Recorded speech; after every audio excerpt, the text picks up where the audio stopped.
this is it then. Time to uncover the recipes of two of Honeyduke's most beloved sweets. Though when she says they've been around forever, so the ingredients must be fairly common, right? That's odd. Nothing's showing up.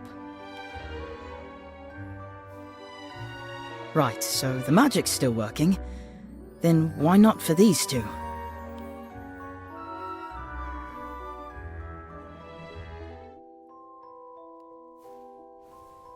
So, this is farewell then.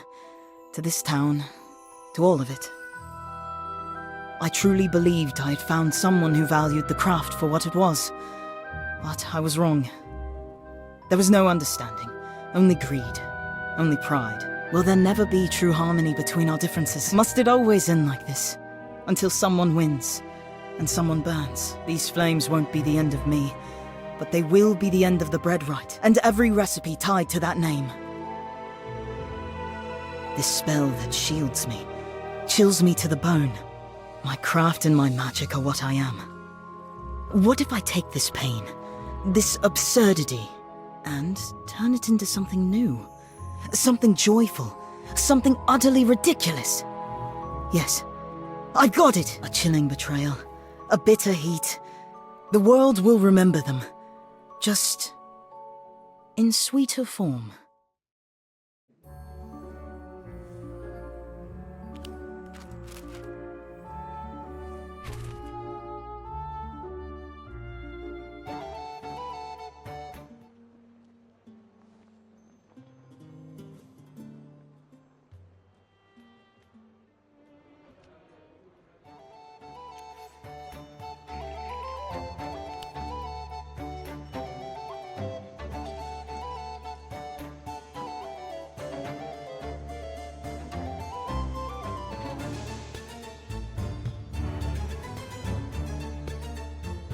Hard to believe, isn't it?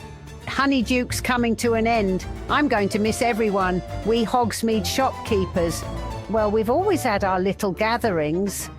Dear old Aberforth, always moaning about cleaning. All those shady customers who won't take their hoods down. Honestly, sometimes I wonder why he bothers keeping that place open. Oh, I doubt there's much strategy to it, love. As far as I can tell, Aberforth would be happiest if no one stepped through the door at all. From what little I've heard, he's just anchored to Hogsmeade. I don't think it's about profit at all. And then there's the Three Broomsticks. Sweet Rosmerta. Now there's someone who lives for her work. Knows how to charm every customer who walks in and enjoys every moment of it. That's her, all right. And it's not just for show either. She's the heart of our little group, always has been. Gave me a few tips over the years on how to chat up customers, though I doubt I'll need them now.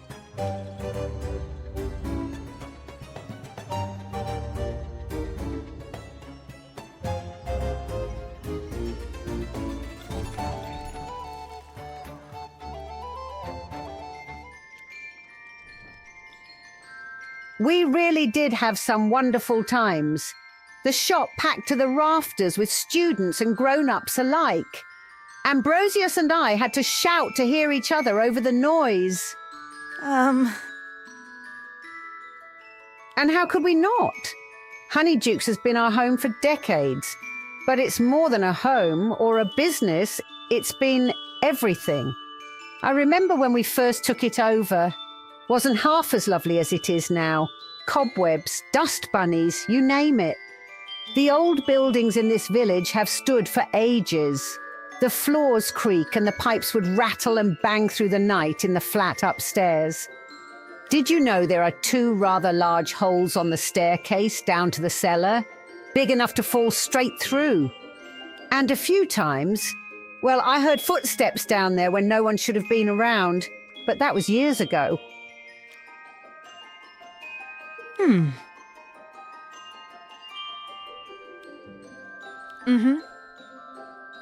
Ambrosius and I weren't the first to live and work here. There are plenty of old tales about this place. Some we may never know the truth of.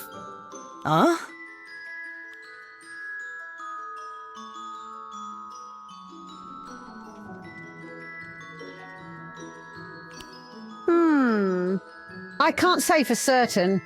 Probably something that got mixed in with our usual stock from the cellar.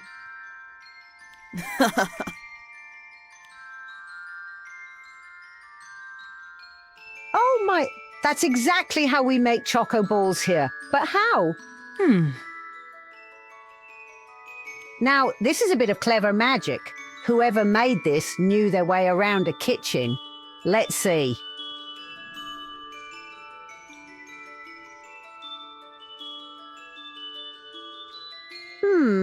Looks like it doesn't reveal everything. That was one of Ambrosius's new recipes from just last week. Perhaps it only knows what its creator knew. We're still inventing even now. Confectionery's been our craft for so long.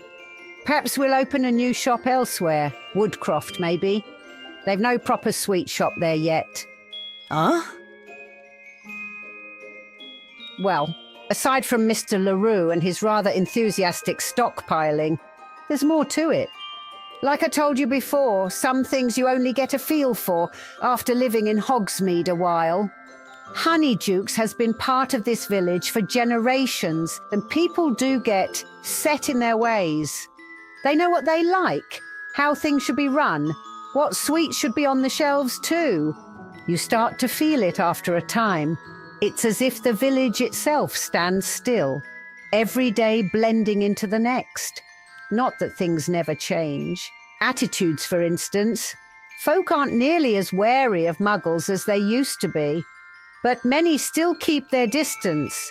Old habits linger. Bedtime stories linger too. Tales about not trusting muggles. Outdated, of course, but still passed down. Perhaps it is, dear. Perhaps it is. But I do sometimes wonder how much can truly change and how much will always stay the same. Once Honeydukes is sold, well, it'll be goodbye. To the shop, to this chapter of our lives. As for how I feel about it all, I'm not quite sure. Sad, relieved, a bit of both, I think.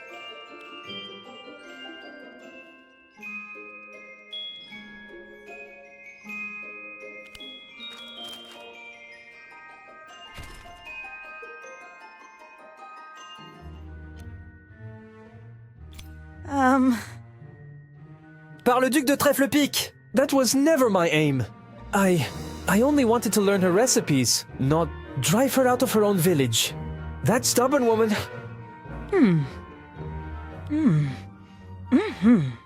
What a tale! Sweets that breathe fire and ice, born from tragedy, hidden in plain sight on the shelves. How marvelous, how perfectly poetic. This is what I love about food. It's never just food. Every sweet, every flavor. It carries a story, a reflection of history, belief, tradition. It shapes us just as much as we shape it. Truly, there's nothing more magical than that. Mon Dieu, pardon me, but with the food some of you are serving here in England, I don't need to overthrow any shop to do that, my friend. I was simply drawn to this place. I want to understand it. What gave rise to a shop like Honeydukes? Where did all these whimsical sweets come from? It's almost as if something pulled me here. There's definitely something about this village.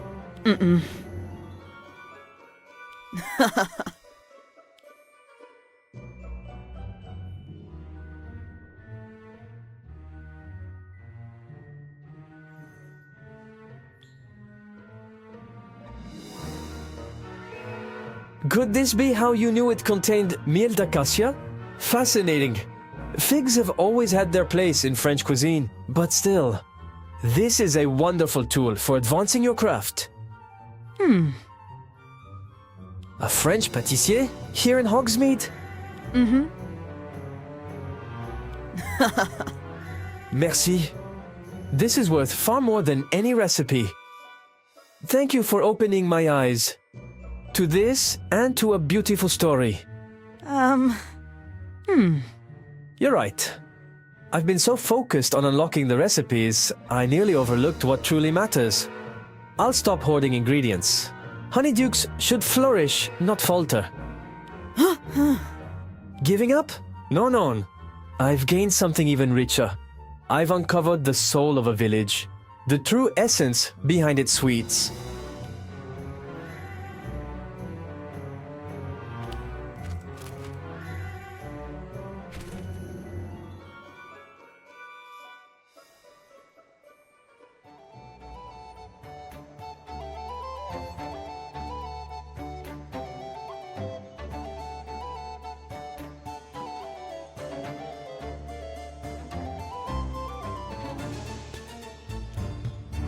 Looks like business is back to normal for Mrs. Flume. The Honeyduke stands firm once again. The treasured sweet shop of Hogsmeade. Really? Must be all that medieval history I've been reading lately.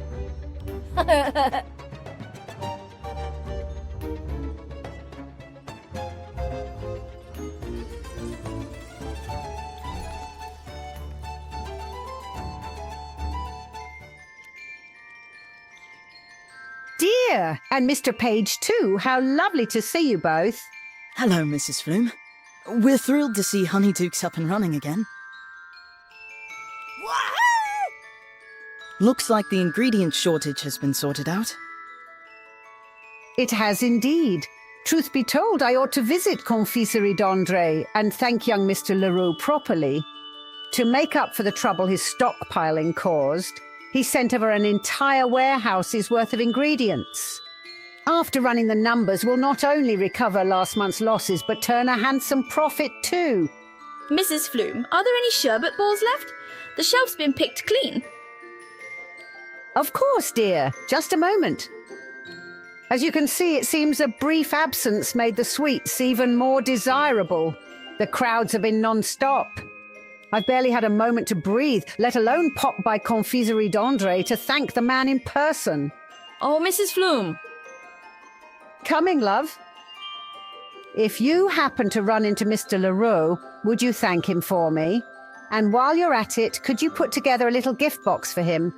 Just one of every sweet in the shop should do. As for your time, anything the two of you pick out today is on the house.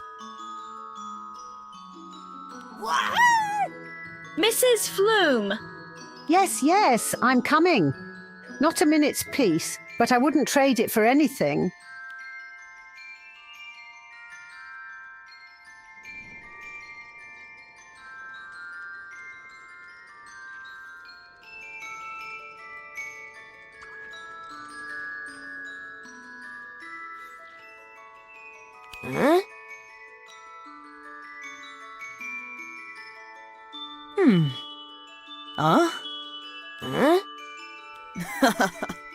So glad Pepper Imps and Ice Mice are back.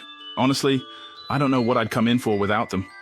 Right? Remember when you slipped them into the sweet trays at my wedding? Ooh, is your sister still mad about that? I never meant for her to breathe fire on your grandpa's dinner trousers. She's more cross with me for not stopping you. But to be fair, my teeth were chattering from the ice mice. Couldn't speak if I'd tried. Sweets that make you breathe fire? Or freeze to the bone? It reminds me of what I saw in that old notebook. The stake, the flames. The breadwright must have invented something very similar.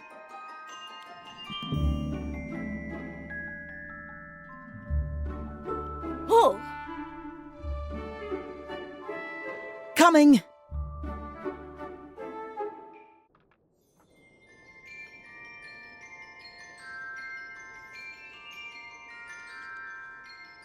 Andre was delighted to receive everything. He asked me to pass on a message. While I can't exactly appreciate local cuisine as a whole, I hold the deepest admiration for Honeyduke's creations. He also said you and Mr. Flume are always welcome at his shop. He'd love to hear your thoughts in person. Oh my, that's quite the compliment. I'll certainly pay him a visit.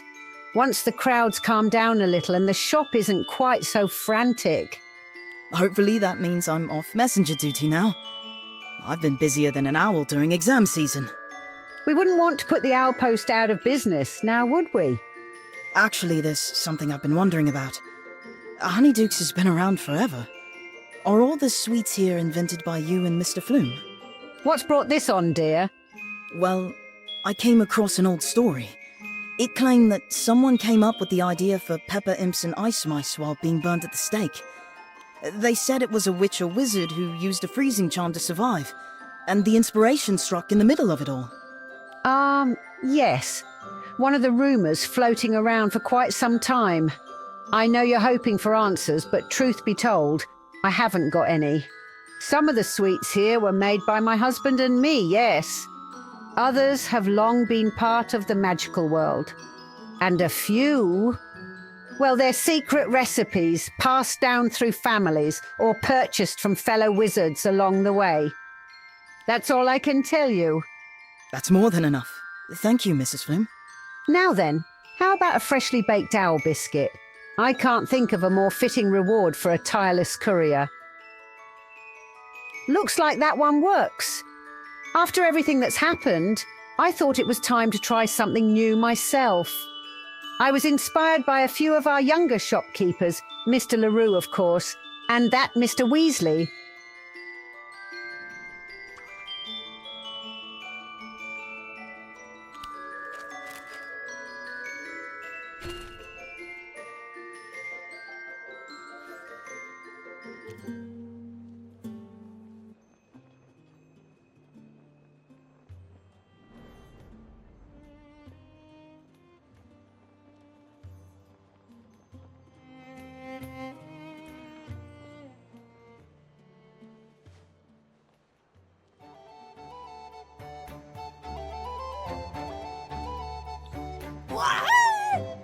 You two go on ahead.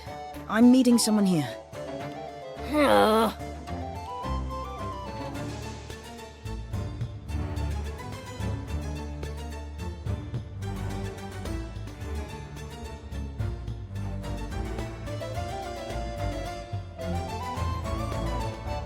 Wenshi, you actually came.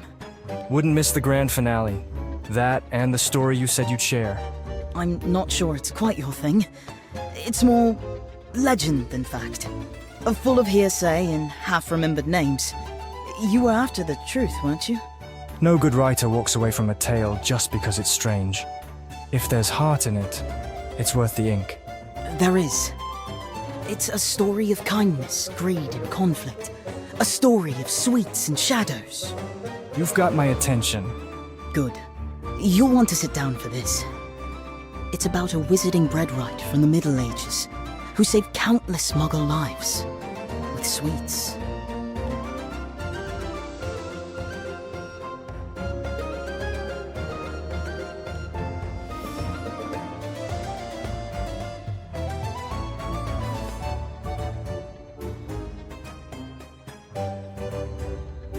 Thank you for watching. Don't forget to subscribe for more content, and we'll see you in the next episode.